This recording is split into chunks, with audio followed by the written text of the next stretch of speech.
میرا سوال اسپیسیفکلی ہے 9 مئی کے جو فیلڈ جنرل کورٹ مارشلز ہوئے ہیں ملٹری کورٹ سے، مختلف آراء، مختلف متضاد جو باتیں ہوتی رہیں ماضی میں کہ ان کے کورٹس میں کیس جانے چاہیے فوجی عدالتوں میں یا نہیں، لیکن بہرحال سپریم کورٹ کا جو فیصلہ آیا اس کی روشنی میں پہلے 25 اور اس کے بعد 60 لوگوں کو 9 مئی سے جو متعلقہ تھے ان کو فیصلے سنائے گئے ہیں، مجموعی طور پر 25 ہیں، 85 بن جاتے ہیں۔ کیا یہ سمجھا جائے، تصور کیا جائے کہ یہ جو 9 مئی کے معاملہ ہے ان سزاؤں کے بعد یہ اپنے منطقی انجام تک پہنچ چکا ہے؟ دیکھیں جی، 9 مئی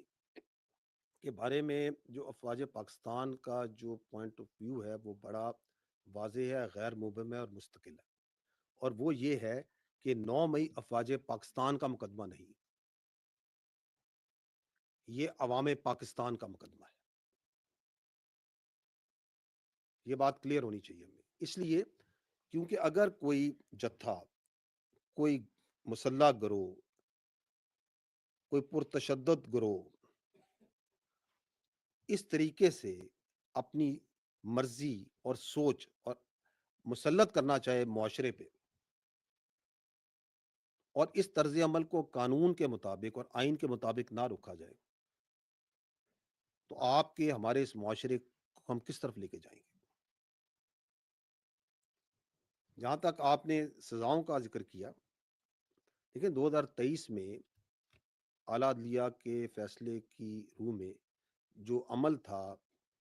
ملٹری کورٹس میں جن لوگوں کو ریفر کیا گیا تھا وہ منجمد کر دیا گیا۔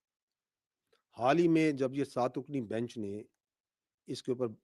فیصلہ دیا تو اس کی روشنی میں سزائیں سنانے کا عمل اب مکمل کیا جا چکا ہے، اور اس کے اندر مروجہ قانون کے تحت ثبوت اور شواہد کے مطابق اور تمام قانونی تقاضوں کو پورا کر کے وہ تمام لوگ جو 9 مئی کی ہنگامہ آرائی میں ملوث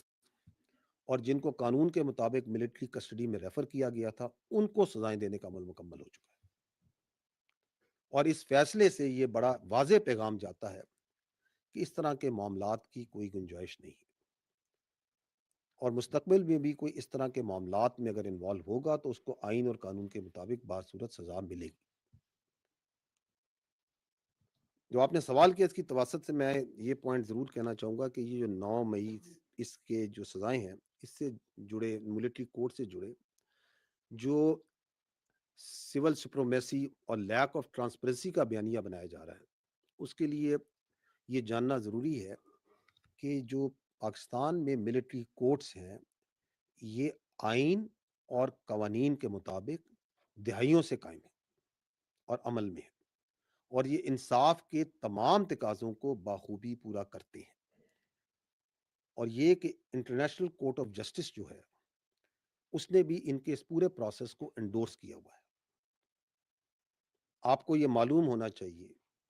کہ ملٹری کورٹس میں جو ملزمان ہوتے ہیں ان کو اپنا وکیل کرنے، اپنا ایویڈنس پیش کرنے، اپنے گواہ لانے، کراس ایگزامینیشن کرنے اور دیگر تمام قانونی حقوق مکمل طور پہ حاصل ہوتے ہیں، اور اگر سزا ہو جائے اور وہ مجرم اور تو ان مجرموں کو نہ صرف یہ کہ کورٹ آف اپیل میں چیف آف آرمی سٹاف سے پٹیشن کر سکتے ہیں،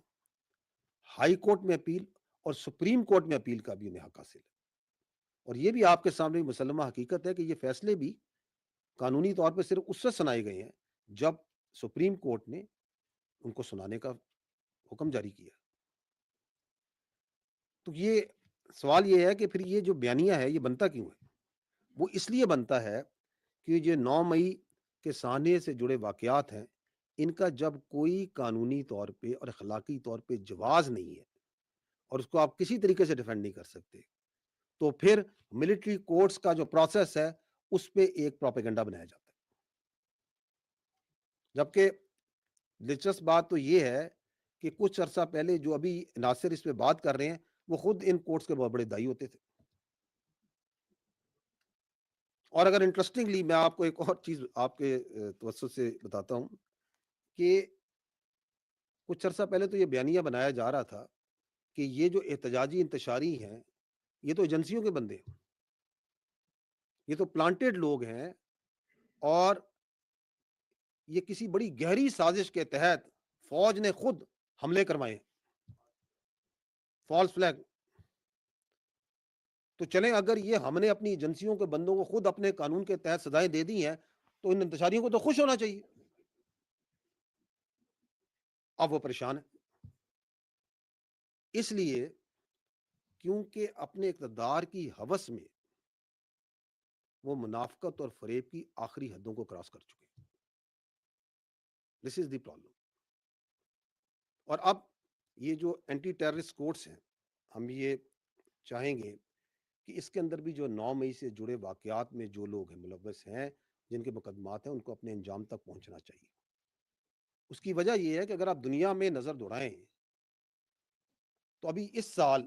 یہ جولائی 2024 میں جھوٹی پوسٹوں پہ لندن میں، انگلینڈ میں،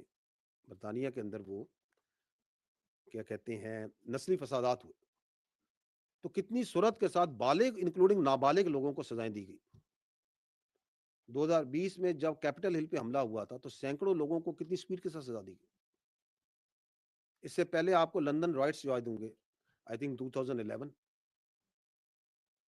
1200 سے زیادہ لوگوں کو سزائیں دی. Speedy judicial system. 2020 میں یا نہیں 2023 میں آئی تھنک وہ فرانس کے فسادات ہوئے، 700 سے زیادہ لوگ کورٹس بیٹھے، دنوں میں انہوں نے سزائیں سنائی.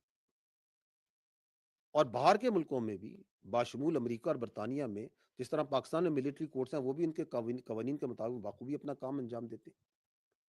تو کہنے کا مطلب یہ کہ اگر آپ حقائق کو دیکھیں تو باہر کی دنیا میں اسپیشلی مغربی ممالک میں جو سیاسی انتشاری ہیں ان کو کوئی سپیس نہیں دیتا، نہ کہ ان کو سپیس دیں اور بلکہ مزید ان کو انتشار پہ سیاست کی اجازت دی جائے. اور یہ جو بچے ہیں جو آپ نے بات کی، یہ تو نوجوان بچے جن کو زہریلا پروپیگنڈا کر کے، جن کو ریاست کے خلاف، اداروں کے خلاف کھڑا کیا گیا، ان کے جو والدین ہیں اور پیار کرنے والے، ان کے محبت کرنے والے ہیں، ان کو یہ دیکھنا چاہیے کہ کس طرح ان کو استعمال کیا گیا اپنے مخصوص سیاسی ایجنڈے کے لیے، اپنے اقتدار کے لیے، اپنے مقاصد کے لیے. اس کی بھین چڑھایا گیا. یہ نوجوان تو ہمارا اثاثہ ہے، بجائے اس کے کہ ان کو تعمیری سوچ دی جائے، تعلیم دی جائے، ان کو سکلز دی جائیں، کچھ لوگ اپنی سیاست کے لیے ان میں زہر ڈالتے ہیں، زہریلے پروپیگنڈے سے ان کے اندر کرتے ہیں. تو جو اس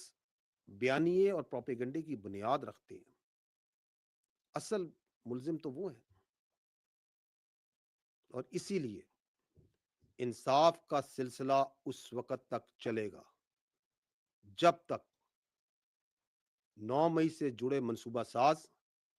اور اصل گھنونے کرداروں کو آئین اور قانون کے مطابق کیفر کردار تک نہیں پہنچایا جائے گا. کیونکہ پاکستان اور پاکستانی قوم اس جیسے کسی سہانے اور